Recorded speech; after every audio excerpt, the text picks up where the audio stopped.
Hola a todos. Antes de sumergirnos en esta historia que me ha tocado el alma, asegúrense de darle like al video, suscribirse al canal y dejar un comentario contándome de qué parte del mundo nos están viendo. Me encanta saber hasta dónde llegan estos relatos que nos hacen reflexionar sobre la vida. Bien, vamos allá. Era un jueves cualquiera por la tarde cuando todo cambió para siempre. Mi hijo Javier, de 38 años, se sentó a la mesa de mi cocina con una taza de té que yo acababa de servirle. La luz del sol entraba por la ventana, iluminando esas primeras canas en sus sienes, un rasgo que, sin duda, heredó de mí, su madre de 66 años. Mamá, dijo con esa voz serena y firme que usaba cuando tramaba algo, he estado pensándolo mucho. A partir de tu próxima pensión, vamos a transferir todo tu dinero a mi cuenta. Yo me encargaré de todo por ti. Mi taza se quedó suspendida en el aire. Lo miré intentando asimilarlo. No era una pregunta ni una idea. Era una orden, como si ya estuviera hecho. ¿Qué quieres decir con que te encargarás de todo, Javier? Pregunté, esforzándome por sonar calmada. Es sencillo, respondió con una sonrisa, esa misma que usaba de niño para convencerme de cualquier cosa. Tienes 66 años, mamá. Has labrado toda una vida. Ahora es momento de que descanses y dejes de preocuparte por cuentas, facturas o finanzas. Yo lo manejaré todo. Bajé la taza despacio. 42 años como maestra en escuelas públicas, criando sola a un hijo, después de que mi esposo nos abandonara cuando Javier tenía apenas 4 años ahorrando cada centavo, viviendo en pisos diminutos, vistiendo ropa hasta que se deshacía. Todo para que él tuviera lo que yo nunca soñé. Una educación de calidad, ropa decente, una infancia sin las penurias que yo conocí. No sé, hijo. Siempre he manejado mis asuntos yo sola, murmuré. Precisamente por eso, mamá, has trabajado tanto. Ahora déjame cuidarte. Es lo mínimo que puedo hacer después de todo lo que has sacrificado por mí. Sus palabras sonaban tan bonitas, casi sinceras. Pero en el fondo de mi pecho, una vocecita insistía en alertarme. ¿Por qué ahora? ¿Por qué todo? Mi pensión no era una fortuna, pero había reunido un buen colchón a lo largo de los años. Tenía mi pisito modesto pero acogedor y algo ahorrado. Lo pensaré, respondí al fin. No hay mucho que pensar, mamá, replicó, y por un instante, un destello de fastidio cruzó su rostro antes de que la sonrisa volviera. Es por tu bien. Confía en mí. Javier se marchó esa tarde, dejando un sobre con papeles del banco, documentos que me darían acceso ilimitado a mis cuentas. Pasé horas mirándolos, con el corazón cargado de dudas. Fue entonces cuando empecé a recordar detalles que antes ignoraba, como Javier, que ganaba el triple de mi pensión. Nunca traía nada los domingos cuando venía a comer con su esposa. Laura, como me había pedido prestado dinero varias veces en los últimos años sin devolver un céntimo. Como su apartamento, comprado hacía un año, estaba lleno de muebles caros que su sueldo solo no explicaba. Esa noche, hice algo que nunca antes había hecho, saqué mis extractos bancarios de los últimos 6 meses y los revisé línea por línea. Y ahí estaba. Un retiro de 1,200 euros en una sucursal al otro lado de la ciudad en un día que yo había pasado corrigiendo exámenes en el colegio. Un retiro que yo jamás hice. Mi pulso se aceleró mientras seguía buscando. Otro cargo desconocido 2 meses antes. Una transferencia a una cuenta que no reconocía. Con manos temblorosas cogí mi bolso. Mi tarjeta de débito estaba ahí, como siempre. Entonces lo recordé. 3 meses atrás, Javier me pidió prestado el bolso unos minutos mientras yo me duchaba, diciendo que necesitaba verificar una receta médica que yo había anotado. La verdad me golpeó como un mazazo. Mi propio hijo me estaba robando. Al día siguiente, fui al banco en cuanto abrió. La gerente, una chica joven no mucho mayor que Javier, me miró con una mezcla de empatía y tristeza mientras le explicaba. Señora Elena, esto pasa más de lo que imagina, dijo con voz suave. El fraude familiar es común, sobre todo contra personas mayores. ¿Quiere presentar una denuncia formal? ¿Denunciar a mi hijo? Al niño al que arrullé en noches de fiebre, al que cosí disfraces de superhéroes, al que defendía capa y espada de las injusticias del mundo. No, contesté, tragando saliva. Por ahora, solo quiero cambiar todas las contraseñas y pedir tarjetas nuevas. Y dudé un segundo. Y pueden verificar si hay otras cuentas o préstamos a mi nombre.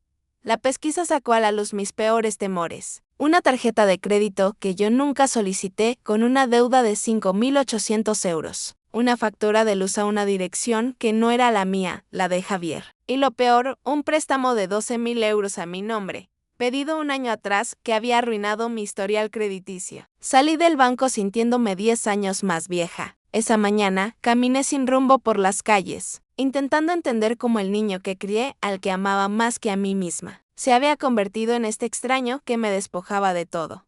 Cuando Javier llamó esa tarde, dejé que saltara el buzón. Su mensaje era directo: mamá, paso esta noche por los papeles firmados. Ya organicé la transferencia para el mes que viene. Ahí tomé mi decisión. Pasé el resto del día llamando a una empresa de mudanzas, a un abogado que me recomendó la gerente y por fin a una inmobiliaria. Al domingo siguiente, cuando Javier llegó puntual para la comida dominical que nunca faltaba porque era comida casera gratis, lo que encontró fue una sorpresa total. El piso estaba vacío por completo. Javier se quedó petrificado en la puerta del salón, con la cara desencajada. Laura asomó la cabeza por encima de su hombro, con los ojos como platos. Mamá, ¿qué ha pasado? ¿Dónde está el sofá? ¿Y la tele? Su voz oscilaba entre preocupación y reproche. Yo estaba sentada en la única silla que quedaba, una de la cocina, colocada adrede en medio del salón desnudo. Sonreí con calma, algo que no hacía de verdad desde hacía tiempo. Los vendí, contesté sencillamente. ¿Vendiste? ¿Por qué? Balbuceó Javier, entrando y mirando alrededor como si los muebles pudieran estar escondidos. Necesitaba el dinero, expliqué, manteniendo la voz firme. Si vas a manejar mis finanzas, pensé que era mejor tener algo de efectivo a mano primero.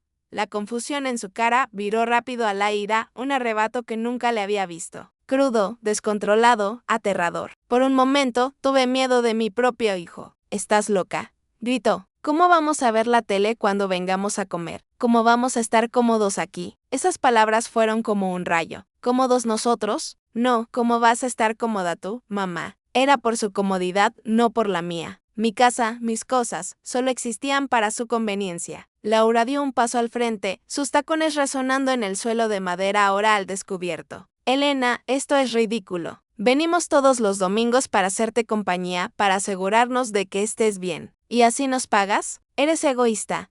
La palabra no dicha flotaba en el aire. Yo, la mujer que había renunciado a su vida para que Javier lo tuviera todo. La que trabajó turnos extras para pagar su carrera. La que por 38 años puso sus necesidades antes que las mías.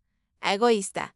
La comida no está lista, dije con serenidad. De hecho, hoy no hay comida. Si tenéis hambre, id a comer fuera. El silencio que siguió fue espeso. Javier me miró como si fuera una desconocida. Y tal vez lo era, una versión de mí que él nunca conoció, que yo misma apenas empezaba a descubrir. Tienes que pensarlo bien, mamá, dijo Javier al fin, con voz fría y calculadora. Una mujer de tu edad, sola, sin una familia que de verdad la cuide, puede acabar mal. Soy todo lo que tienes. Recuérdalo. La amenaza era burda, pero en vez de asustarme, solo confirmó mis sospechas. Ya no era el niño que crié. Era un hombre que veía a su madre como un pozo sin fondo para explotar. Se fueron dando un portazo. Oí el coche arrancar con un rugido. Y entonces, por fin sola, solté un suspiro largo que ni sabía qué contenía. En ese silencio absoluto, en un piso vacío de muebles pero lleno de recuerdos, empecé a comprender la profundidad de la traición. No era solo el dinero. Era la confianza, el amor, el lazo sagrado entre madre e hijo. La semana siguiente, Javier intentó llamarme varias veces. Ignoré cada una. En cambio, seguí el consejo del abogado. Primero, documenté todo, cada retiro no autorizado, cada cuenta fraudulenta, cada euro robado a mis espaldas. El total me dejó sin aliento, 28.000 euros en 3 años. Para algunos, no es mucho. Para mí, eran décadas de ahorro cauteloso, de renuncias diarias, de elegir entre lo esencial porque no daba para más. Mientras ordenaba las pruebas, reviví nuestra historia, la de Javier y mía. El día que nació, chillón y enérgico, como protestando por llegar al mundo. Las noches que trabajé tarde en el colegio, dejándolo con una vecina porque no tenía alternativa. El sacrificio de rechazar un segundo matrimonio porque el pretendiente no quería criar al hijo de otro. Los años en un apartamento de una habitación, durmiendo en la misma cama hasta que cumplió 9 porque no podíamos permitirnos más. Recuerdo las zapatillas caras que suplicó en el instituto, que costaban la mitad de mi sueldo mensual, pero que compré para que no se sintiera menos que sus amigos. La universidad privada que financié con un préstamo que me tomó 12 años pagar. Los 6 años después de su graduación en que siguió viviendo conmigo sin aportar un duro, ahorrando su dinero mientras yo lo cubría todo. ¿Y cómo me pagó esos sacrificios? Robándome cuando empecé a envejecer, usándome como un restaurante gratis los domingos, planeando tomar el control total de lo poco que me quedaba. Una semana después del enfrentamiento, Javier apareció sin avisar. Esta vez estaba más calmado, con esa sonrisa ensayada que usaba para manipularme. Mamá, hablemos como adultos, dijo. Vendiste todo por un arrebato. Está claro que tomas malas decisiones. Esto solo prueba que necesitas mi ayuda. Lo miré de verdad como no lo había hecho en años. Vi la vanidad en sus ojos, la ropa cara, el reloj de lujo en su muñeca. Vi al hombre en que se había convertido, no gracias a mis sacrificios, sino a pesar de ellos. Javier, dije con calma, sé lo de los retiros, sé lo de la tarjeta, sé lo de la factura de luz, lo sé todo. La sonrisa se evaporó de su cara. No sé de qué hablas, replicó, pero su voz titubeó. Tengo todos los documentos. He hablado con un abogado. Lo que hiciste es fraude, Javier. Es delito. Palideció. No me harías esto. Soy tu hijo. Sí, lo eres. Y por eso te doy una opción que tú no me diste. O devuelves todo el dinero con intereses, o voy a la policía. Su reacción fue predecible: negación, rabia, amenazas veladas al final. Te arrepentirás. Nadie te creerá. Pensarán que estás senil, confundida. Sonreí con tristeza. Tengo los extractos, Javier. Grabaciones de las charlas en el banco. Pruebas de cada euro que tomaste. No es mi palabra contra la tuya. Esto contra la evidencia. Se marchó dando un portazo que creí que rompería la puerta. Pero esta vez no sentí culpa, ni miedo. Me sentí fuerte. En los días siguientes, Javier inició una campaña de descrédito en redes sociales. Hablaba de cómo su madre mayor se estaba volviendo confusa, de cómo solo intentaba ayudar, de lo doloroso que era ver a un ser querido perder la capacidad de decidir. Sus amigos y hasta algunos vecinos que lo conocían desde crío le mostraron apoyo. Nadie me preguntó mi versión. Ahí decidí que era hora de dejar de callar, de ser la madre sufrida que lo acepta todo por amor. Era hora de pelear. El primer paso fue denunciar formalmente en el banco. El segundo, iniciar acciones legales por fraude. El tercero, el más duro, exponer públicamente lo que Javier había hecho. Mientras lidiaba con los trámites, transferí el dinero de la venta de los muebles a una cuenta nueva en otro banco. Alquilé un apartamento pequeño en otro barrio, lejos de Javier y de los recuerdos dolorosos. Y por primera vez en mi vida, empecé a pensar en mí. ¿Qué quería para el resto de mis días? ¿Qué futuro podía construir ahora, a los 66, partiendo casi de cero? La respuesta vino de un folleto en la sala de espera del abogado. Nunca es tarde para reinventarse. Era un anuncio de un programa de emprendimiento para mayores. Lo miré largo rato. Reinventarse. Una palabra que nunca imaginé en mi vocabulario a esta edad. Los 3 meses siguientes fueron los más intensos y transformadores de mi vida. Mientras el proceso legal contra Javier avanzaba despacio, decidí no esperar. Si iba a empezar de nuevo, lo haría con ganas. Me inscribí en el programa. El primer día, me senté en la última fila de un aula llena de gente de mi edad o más. Rostros con arrugas que contaban vidas plenas, pero que, como yo, creían que aún había más por vivir y crear. ¿Por qué estás aquí?, preguntó el monitor, un hombre de mediana edad con un entusiasmo contagioso. Cuando me tocó, las palabras salieron solas porque descubrí que quería a un ladrón, no a un hijo, y ahora necesito saber quién soy yo, más allá de ser su madre.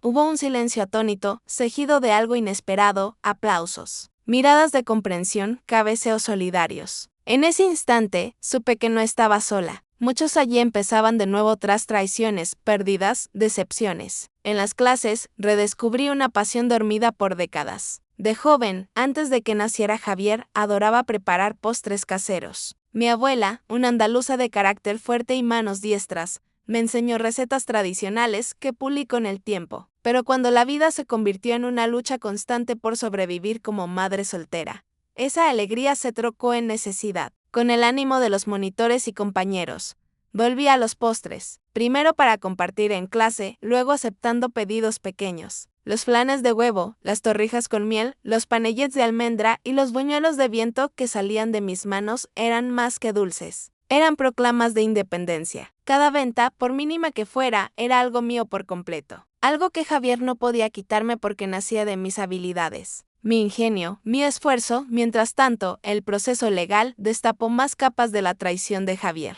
El abogado halló que había usado mi nombre como aval para un préstamo para reformar su piso sin decírmelo. que había hecho compras online con tarjetas a mi nombre, que había abusado sistemáticamente de mi confianza de formas que ni imaginaba. Las pruebas eran irrefutables. Y al fin, los abogados de Javier propusieron un acuerdo, devolvería los 28.000 euros robados, más 8.000 por daños morales, y admitiría públicamente lo hecho, limpiando mi nombre y mi historial crediticio. Cuando recibí la noticia, estaba en la cocina comunitaria que alquilaba para producir a mayor escala. Mis manos llenas de harina, el aire perfumado a canela y vainilla. Sentí alivio y tristeza a partes iguales. Alivio por la justicia, tristeza porque ningún dinero repararía el lazo roto entre madre e hijo. La noche antes de firmar, Javier me llamó. Tras semanas ignorando sus intentos, contesté. Su voz sonaba distinta, más grave, sin la arrogancia habitual. Mamá, ¿podemos hablar antes de mañana? Solo a nosotros dos.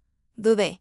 Una parte de mí quería creer en su arrepentimiento genuino, que el hijo que crié, al que amaba pese a todo, aún latía en ese hombre que me traicionó. ¿De qué, Javier? De nosotros. De reconstruir. Sé que hice cosas horribles, pero eres mi madre. Siempre habrá un nosotros, ¿no? Cerré los ojos, sintiendo el peso de esas palabras. Por casi 4 décadas, nosotros significaba que mis necesidades pasaban a segundo plano, que mis sueños esperaban, que mi vida existía al servicio de la suya. No, Javier, respondí al fin. Ya no hay un nosotros. Estás tú, lidiando con las consecuencias de tus elecciones, y estoy yo, aprendiendo por fin a vivir para mí.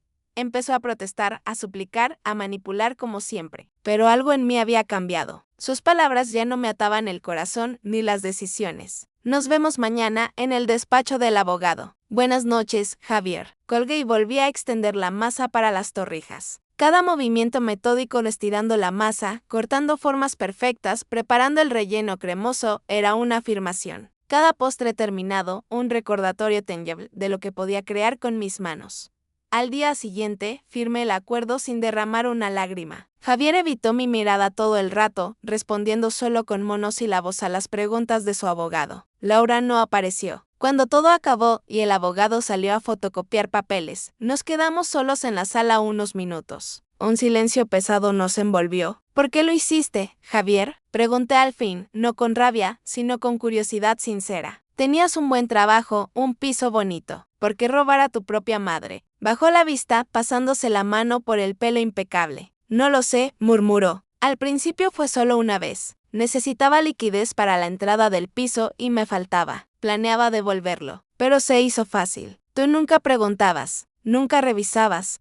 La crudeza de su respuesta me dolió como una bofetada. Nunca pregunté porque confiaba incondicionalmente, porque era mi hijo. ¿Y las comidas de los domingos? ¿Por qué venías cada semana, si no disfrutabas estar conmigo? Se encogió de hombros, un gesto indiferente que lo dijo todo. Era práctico, gratis. Una rutina que me convenía, no a ti. Cuando salí del despacho con un cheque sustancioso y la promesa de limpiar mi nombre, no sentí la victoria que esperaba, pero sí algo igual de poderoso, libertad. Libertad del peso de la decepción, la traición, las esperanzas vanas. En los meses siguientes, mi pequeño negocio de postres creció más allá de mis sueños. Empecé vendiendo en ferias locales, luego a cafeterías del barrio. Creé una página en redes que, para mi sorpresa, sumó seguidores rápido, sobre todo tras que una influencer local probara mis torrijas y las declarara las mejores de la ciudad. Con el dinero del acuerdo y las crecientes ganancias, compré un apartamento modesto en un barrio tranquilo cerca del parque. Nada lujoso, pero enteramente mío. Lo decoré con muebles sencillos pero cálidos, colores vivos que siempre quise usar pero nunca me permití.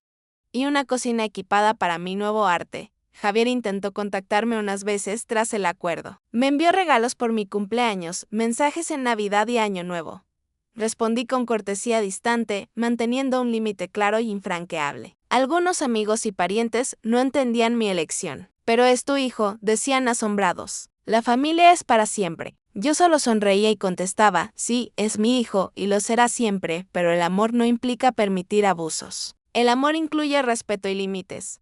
Una tarde de sábado, mientras preparaba un pedido especial para una fiesta, recibí una visita inesperada. Laura estaba en mi puerta, sin Javier, viéndose incómoda y fuera de lugar en su traje elegante en mi edificio humilde. ¿Puedo pasar?, preguntó sin el tono arrogante que recordaba. Dudé, pero la curiosidad ganó. La invité al salón, le ofrecí café, que rechazó. Vine porque creo que debes saberlo, empezó, mirando sus manos. Javier y yo nos separamos. La noticia no me sorprendió tanto como debería. Lo siento, dije por educación. No lo sientas, me dio una sonrisa triste. Descubrí que no era la única engañada. Otras mujeres, cuentas secretas, mentiras sobre su trabajo, el dinero, todo. Asentí en silencio. El patrón era familiar. Vine porque quiero que sepas que tenías razón al alejarte, siguió. Entonces pensé que eras cruel, que exagerabas, pero ahora lo entiendo. De algún modo, ese reconocimiento de alguien que compartió esas comidas dominicales, que me llamó egoísta, trajo una validación que ni sabía que necesitaba. Gracias por decírmelo, respondí con sinceridad. Antes de irse, Laura se detuvo y miró las cajas de postres en mi encimera. Pareces feliz, observó. Lo estoy, contesté, dándome cuenta de la verdad al decirlo. No como imaginé ser a los 66, pero lo estoy. Tras su marcha, volví a la cocina y seguí con el pedido. Cada movimiento era preciso, cada dulce, perfecto como la vida que construía. No perfecta en el sentido convencional, pero perfecta para mí.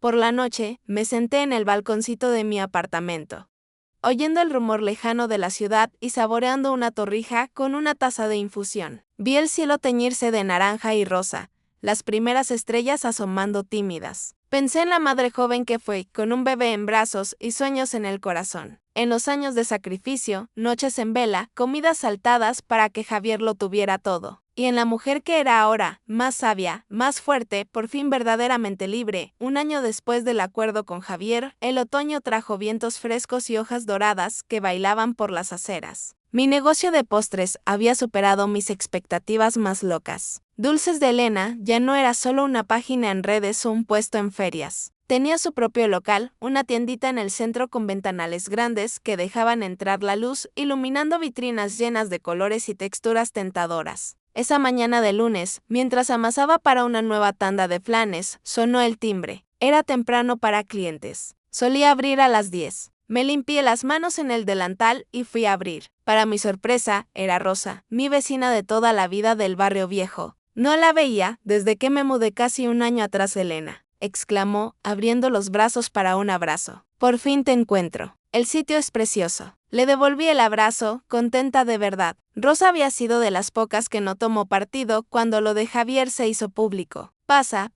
la invité, guiándola al rinconcito de café al fondo. Justo estaba haciendo café. ¿Quieres una taza? Y tengo flanes frescos de ayer. Mientras comíamos y charlábamos, Rosa me puso al día con chismes del barrio. El nuevo supermercado, donde antes estaba la ferretería, las novedades de los vecinos. Era curioso cómo ese mundo parecía a la vez cercano y lejano, como una película vista hace tiempo que solo recuerdas vagamente. ¿Y Javier?, preguntó al fin, bajando la voz. Negué con la cabeza. No nos vemos, contesté con honestidad. Hoy por Laura, que vendió el piso tras el divorcio, se mudó a otra ciudad, empezó un trabajo nuevo. Nada más. Rosa sintió comprensiva. Debió ser duro cortar lazos con tu hijo. Fue la decisión más difícil de mi vida, admití, mirando por la ventana a la gente en la calle, pero también la más necesaria. A veces hay que apartar a las personas tóxicas, incluso si son familia. Sobre todo si son familia, porque el daño es mayor. Pareces distinta, Elena, observó Rosa. Más ligera, más segura. Sonreí, reconociendo la verdad. Es porque al fin entendí que merezco más que migajas. Pasé mi vida poniéndome en segundo plano. Primero por necesidad, criar sola a un hijo no deja opciones. Luego se volvió hábito. Y después, una trampa. La trampa de creer que el amor es sacrificio constante. Que ser buena madre implica no tener límites. Que envejecer significa aceptar cualquier atención de tus hijos, aunque venga con abuso. Rosa dio un sorbo al café, pensativa. Muchas caemos en esa trampa. Yo misma. La interrumpió el tintineo de la puerta. Entró una joven mirando alrededor con curiosidad. Perdona, dije levantándome. Tengo que atenderla. La clienta era una novia buscando dulces para su boda. Mientras hablábamos de sabores y cantidades, noté que Rosa me observaba sonriendo. Cuando la novia se fue prometiendo volver con el pedido confirmado, Rosa se acercó. ¿Has encontrado tu lugar en el mundo?, dijo. No era una pregunta. Lo encontré, confirmé. ¿A los 67? ¿Quién lo diría? Tras la marcha de Rosa, volví a la cocina y seguí preparando los dulces del día. Cada gesto era ya familiar, casi meditativo. Mientras trabajaba, reflexioné sobre el año transcurrido. No había sido fácil. Hubo noches que me desperté llorando, sintiendo la ausencia de Javier como un vacío en el pecho. Momentos en que casi lo llamé, casi cedía al viejo impulso de mantener la paz a toda costa. Días en que dudé si era demasiado dura, si debía darle otra oportunidad. Pero entonces recordaba los extractos, las cuentas falsas, la frialdad calculada con que planeó tomar mis finanzas, y la determinación volvía. El primer mes tras el acuerdo fue el peor. Usé parte del dinero para alquilar un hueco en la cocina comunitaria donde producía 3 días a la semana. En las primeras semanas gastaba más de lo que ganaba. Empecé a pensar que había cometido un error fatal que era demasiado mayor para empezar de cero. Fue Carmen, una señora de 78 que usaba la cocina para hacer mermeladas, quien me dio la perspectiva que necesitaba. ¿Cuántos años tienes, Elena? 66. Bofó, ajustándose las gafas en la nariz. Podrías vivir otros 20 o 30. ¿Vas a pasarlos lamentando lo perdido o vas a construir algo nuevo? Sus palabras, directas y sin adornos, fueron justo lo que precisaba. La semana siguiente, invertí en envases mejores, hice tarjetas de visita y promocioné más activamente. El punto de inflexión llegó cuando Pilar, dueña de una cafetería encantadora en el centro, probó mis panellets. No solo pidió para su local, sino que me invitó a un festival gastronómico local. Allí, mis dulces llamaron la atención de más gente, incluida la influencer que los recomendó a sus seguidoras. Los pedidos llovieron. Primero unos pocos a la semana, luego varios al día. En 6 meses, pude alquilar mi propio local, esta tiendita que era ahora mi refugio y mi sustento. El tintineo de la puerta me trajo al presente. Habían llegado más clientes. La mañana se hizo tarde y la tarde, temprano atardecer sin darme cuenta. Cuando al fin puse el cartel de cerrado, sentí el cansancio placentero de un día productivo. Caminé a casa como cada día, mi apartamento estaba a 15 minutos a pie, distancia ideal para estirar las piernas y ordenar ideas. El camino pasaba por una plazuela, donde jubilados jugaban al dominó y niños correteaban bajo la vigilancia de abuelos y niñeras. A veces, viéndolos, sentía un pinchazo de tristeza. Me preguntaba si tendría nietos, si Javier formaría su familia, si algún día nos reconciliaríamos. Pero recordaba que la vida no sigue guiones, que a veces las historias que imaginamos hay que reescribirlas, que los finales felices no siempre son de cuentos de hadas. Mi final feliz se escribía ahora, poquito a poco, día a día, en las sonrisas de clientes probando mis dulces, en las amistades con proveedores y tenderos locals, en la libertad de decidir por mí sola, grande o pequeño, sin considerar expectativas o manipulaciones ajenas. Al llegar a casa, encontré un sobre en el buzón, sin remitente, solo mi nombre y dirección en una letra que reconocí al instante, la de Javier. Por un momento, me quedé en la entrada del edificio, mirándolo como si fuera algo vivo y peligroso. Una parte de mí quiso romperlo sin leerlo. Otra anhelaba noticias suyas, un signo de remordimiento verdadero. Subí al apartamento y lo dejé en la mesa de la cocina. Me preparé una infusión, me di un baño, cené ligero. Todo el rato, el sobre ahí, como un invitado silencioso pidiendo atención. Al fin, me senté y lo abrí. Dentro, una carta manuscrita y una foto vieja, yo sosteniendo a Javier bebé en brazos. Sonriendo a la cámara, con esa mezcla de agotamiento y dicha que solo conocen las madres primerizas. La carta era breve. Mamá, no espero perdón ni respuesta. Solo quería que supieras que empecé terapia hace 5 meses. Intento entender por qué hice lo que hice, porque quería a la persona que más sacrificó por mí.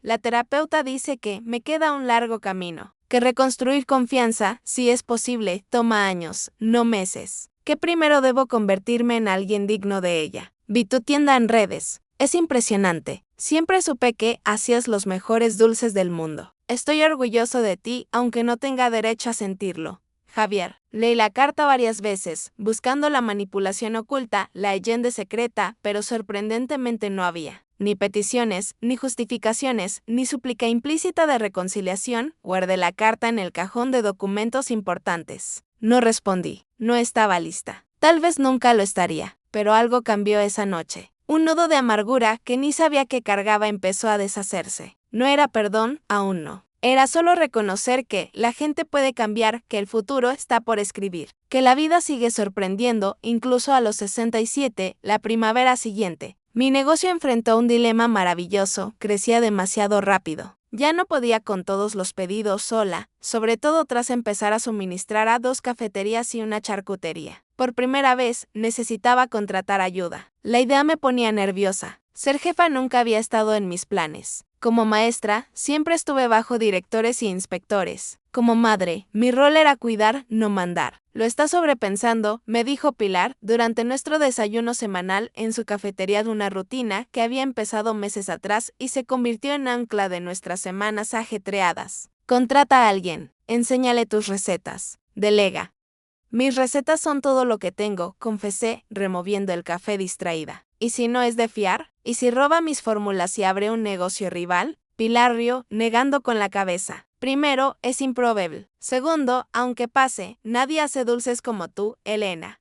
Hay algo especial en lo tuyo que va más allá de las recetas. Tenía razón, como siempre. Pilar, a sus 52, con 20 años de emprendedora, se había vuelto no solo socia de negocios, sino mentora y amiga. Ella me ayudó con contratos, precios, inventarios, aspectos que yo ignoraba por completo. Días después, puse un cartelito en la ventana: su busca ayudante de pastelería. Experiencia deseable, no imprescindible. Pasión por los dulces, esencial. Entrevisté a 4 candidatas. Todas parecían aptas, pero algo en Marta, una chica de 24 recién salida de una escuela de hostelería, me atrapó. Tal vez su entusiasmo genuino, como se le iluminaron los ojos al probar mis buñuelos, o la historia que contó de aprender a hacer turrón con su abuela a los 7 años. ¿Por qué quieres trabajar en una tiendita como la mía?, le pregunté. Con tu título, podrías ir a por restaurantes grandes, hoteles. Precisamente porque es pequeña, contestó al tiro. Quiero aprender de alguien que pone el alma en lo que hace. En sitios grandes, seré solo una más en la cadena.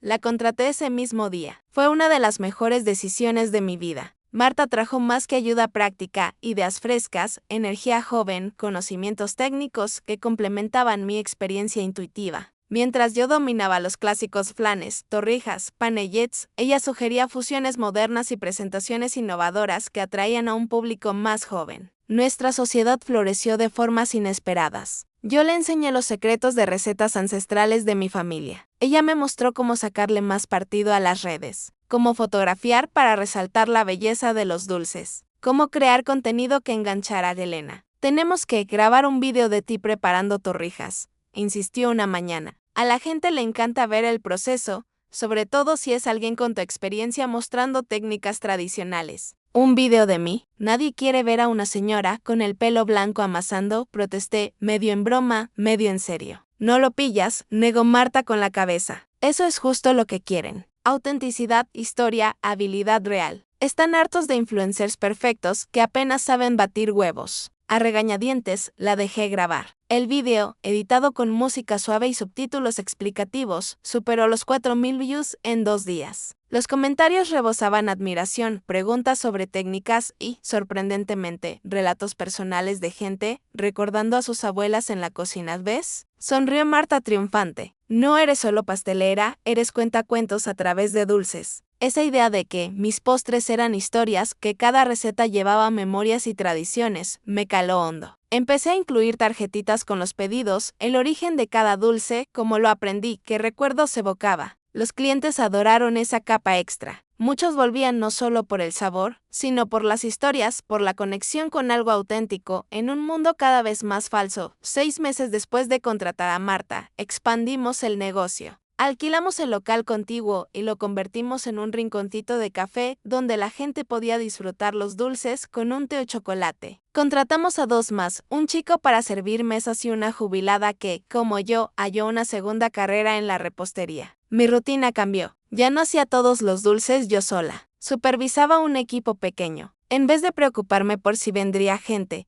me angustiaba por si podíamos atender a todos. En lugar del miedo al fracaso, enfrentaba el reto del éxito. Una tarde especialmente movida, mientras preparábamos un pedido grande para una comunión, recibí una visita imprevista. Estaba en la cocina enseñando a la nueva empleada cómo lograr la crema ideal para los flanes cuando Marta vino a buscarme. Elena, hay un hombre que pregunta por ti. Dice que es tu hijo. Mi corazón dio un vuelco. Habían pasado casi 2 años desde el enfrentamiento con Javier. 1 año y medio desde el acuerdo legal. 1 año desde su carta que nunca contesté. Dile que estoy ocupada, respondí por instinto, resurgiendo la vieja cautela. Marta dudó. Parece nervioso. Dice que solo quiere 5 minutos. Respiré hondo, debatiéndome. Una parte de mí quería esconderme en la cocina, protegida por ollas y compañeros. Otra, la más fuerte, sabía que no podía huir eternamente. Dile que, lo atiendo en el café en 5 minutos. Usé ese rato para recomponerme. Me lavé las manos, quité el delantal, arreglé mi pelo ahora totalmente blanco. Me miré un segundo en el espejo del baño del personal. La cara que devolvía la mirada era la de una mujer mayor, sí, pero más confiada, más serena que la de hace 2 años. Javier estaba en una mesita del rincón, mirando nervioso por la ventana. Parecía más delgado, más envejecido. Había algo distinto en él que no identifiqué de inmediato. Hola, Javier, dije sentándome frente a él. Me miró y vi la sorpresa en sus ojos. ¿Esperaba a la madre sumisa de antes? ¿A la que lo aceptaba todo, que nunca se plantaba, que vivía para él? Mamá, empezó, con voz algo temblorosa. Tienes un aspecto diferente. Lo estoy, asentí. ¿Qué quieres, Javier? Pareció descolocado por mi franqueza. El viejo Javier habría tomado las riendas de la charla,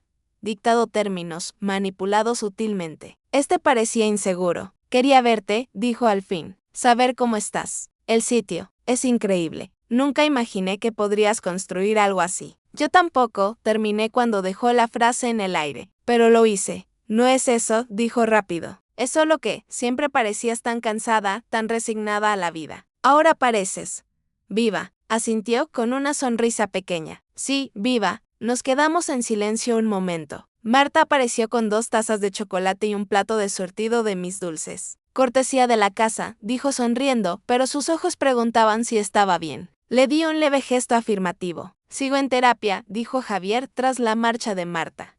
2 años ya. Ha sido duro enfrentarme a quién soy, a lo que hice, a por qué lo hice. ¿Y por qué lo hiciste? Pregunté la cuestión que me atormentaba años. Miró fijamente su chocolate como si las respuestas flotaran en la superficie oscura. Al principio, conveniencia. Estabas ahí, disponible. Nunca preguntabas. Después, se volvió un derecho en mi cabeza, como si todo lo tuyo fuera en parte mío por herencia.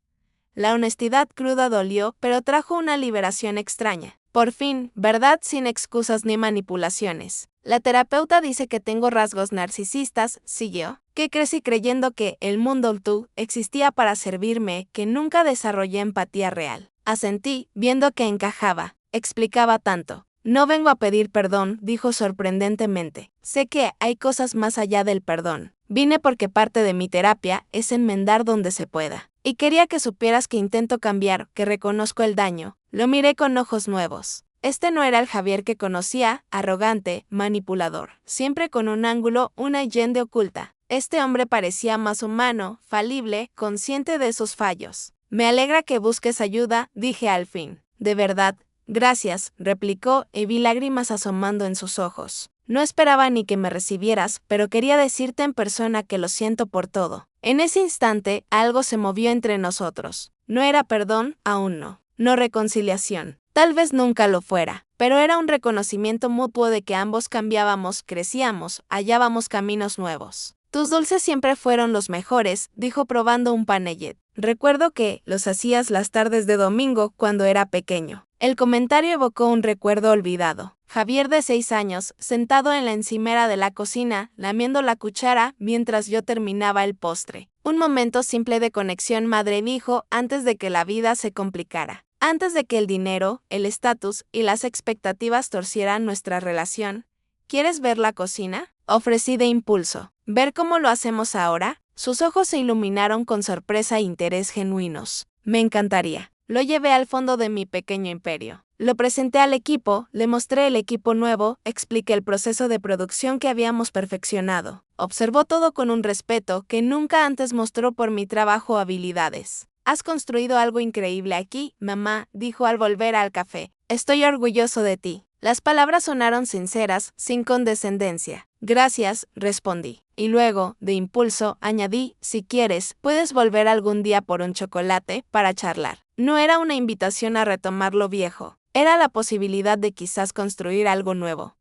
Basado en respeto mutuo, no explotación. En límites sanos, no sacrificio unilateral, me gustaría, contestó, con voz cargada de emoción. Al despedirnos en la puerta de la tienda, no hubo abrazos dramáticos ni promesas grandiosas, solo un reconocimiento silencioso de que el pasado no se cambia, pero el futuro queda abierto. Volví a la cocina, a la masa esperando ser extendida, a las cremas por batir, a la vida que construí de cero con mis manos a los 67 años. ¿Todo bien, Elena?, preguntó Marta, preocupación en su cara joven. Sonreí, sintiendo una pieza que no esperaba encontrar hoy. Sí, respondí, cogiendo el rodillo. Todo bien. Y era verdad. Por primera vez en mucho tiempo, estaba verdaderamente bien. No porque todo fuera perfecto o las heridas curadas, sino porque al fin entendí que mi vida, mi valor, mi felicidad nunca dependieron de la aprobación o el amor de nadie, ni siquiera de mi hijo.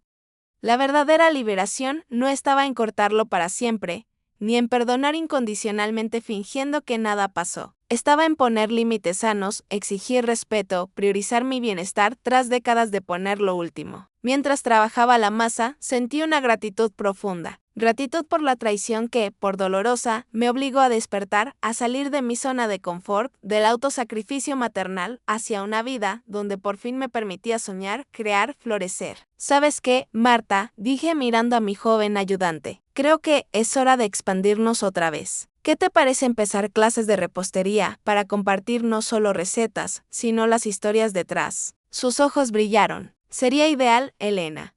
A la gente le encantaría aprender de ti. Sonreí, ya imaginándolo. Una nueva dirección, un nuevo capítulo, una nueva forma de dejar mi huella en el mundo. No solo como madre, sino como mujer, como creadora, como dueña de mi propia historia. En los 3 años que siguieron a esa visita inesperada de Javier, mi vida se expandió de formas que nunca imaginé a los 66, cuando aún vivía a la sombra de la maternidad sacrificada y la explotación financiera. Dulces de Elena ya no era solo una tienda. Se había convertido en una referencia en la ciudad. Además del local original y el café, ahora teníamos un estudiito donde impartía clases de repostería 2 veces por semana. Lo que empezó como un experimento, se volvió tan popular que había lista de espera de 2 meses. ¿Quién iba a decir que a los 70 sería influencer? Bromeaba con Pilar en nuestro café semanal, ya tradición sagrada. Mi nieta dice que me hago viral. Pilar reía. Siempre subestimas tu impacto, Elena. No son solo los dulces lo que atrae, eres tú, tu historia, tu autenticidad.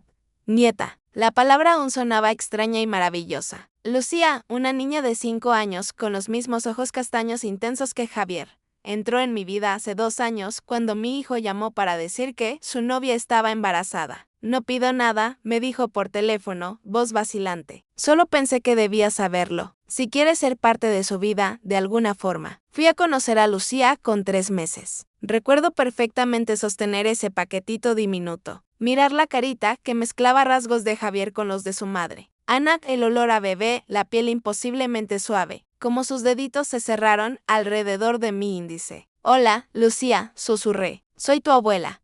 Nuestra relación creció despacio, con visitas ocasionales, siempre respetando los límites que puse con Javier. Nunca más permitiría que nadie, ni esta niña inocente, me definiera solo por lo que pudiera darles. La relación con Javier seguía compleja. Había momentos de conexión genuina, como cuando me ayudó a arreglar un problema con el horno de la tienda, o cuando compartimos recuerdos de su infancia en una comida. Y había tensiones, dinámicas viejas queriendo resurgir cuando tenía que recordarle con firmeza los nuevos términos de nuestra relación. Nunca vas a confiar en mí del todo, ¿verdad?, me preguntó una vez, tras declinar amablemente su oferta de revisar las cuentas de la tienda. La confianza rota no se restaura al 100, respondí honesta. Pero eso no impide que construyamos algo nuevo, diferente. Asintió, aceptando esta realidad. Nuestra relación era ahora como un puente reconstruido con cuidado tras un derrumbe funcional, pero con cicatrices visibles, límites claros sobre el peso que podía soportar. Esa mañana de primavera, charlando con Pilar, mis pensamientos volaron al futuro. A los 70, enfrentaba decisiones que nunca esperé. Marta quiere ser socia, confesé a Pilar. Presentó un plan detallado, expansión a una segunda tienda, una línea de productos envasados para supermercados, hasta un librito de recetas. ¿Y qué piensas?, preguntó Pilar, siempre directa. Me da miedo, admití. Miedo a perder el control de lo que construí. Miedo a que, si cedo un poco, alguien intente llevárselo todo de nuevo. Pilar me apretó la mano. Lo de Javier fue una traición puntual, no una regla universal. Marta ha demostrado su lealtad años. Racionalmente lo sabes, pero el miedo es comprensible, completó ella. Pero no dejes que limite el potencial de lo que creaste. Esa charla se quedó conmigo mientras volvía a la tienda preparándome para una clase. El estudiito ya estaba lleno, 10 personas de edades variadas, de adolescentes a mayores, ansiosos por aprender buñuelos perfectos. Mientras enseñaba, viendo caras concentradas, manos torpes imitando mis gestos precisos, caí en algo clave. Lo que había construido ya no era solo mío, era más grande. Una comunidad, una tradición, un punto de encuentro entre generaciones. Tras la clase, llamé a Marta a mi oficina cita del fondo. Entró nerviosa, esperando respuesta a su plan de sociedad. Quiero enseñarte algo, dije, abriendo un cajón y sacando un cuaderno viejo de tapa de cuero gastada y páginas amarillentas. ¿Qué es?, preguntó sentándose frente a mí.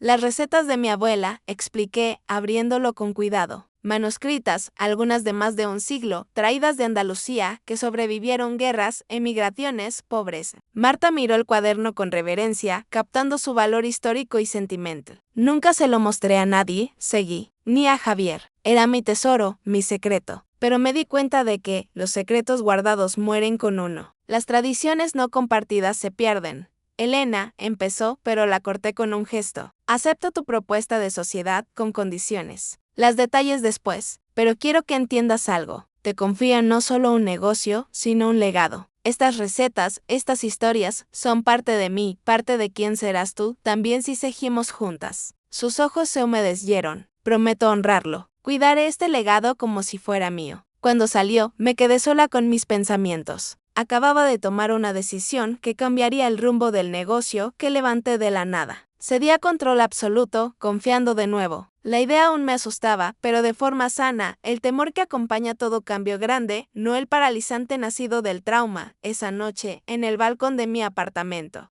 Reflexiones sobre los últimos 4 años. De la mujer sumisa y explotada a la emprendedora respetada. De la madre que solo vivía para su hijo, a la persona multifacética con propósitos y sueños propios. De miedo a coraje, de soledad a comunidad. El domingo siguiente, Javier trajo a Lucía para pasar la tarde conmigo. Habíamos establecido esta rutina mensual, no tan frecuente para agobiarme, no tan escasa para que Lucía no me reconociera. Un equilibrio que funcionaba. Abuela, ¿podemos hacer dulces?, preguntó Lucía al llegar, ojos brillantes de anticipación. Claro, mi cielo. Hoy torrijas de miel. ¿Qué te parece?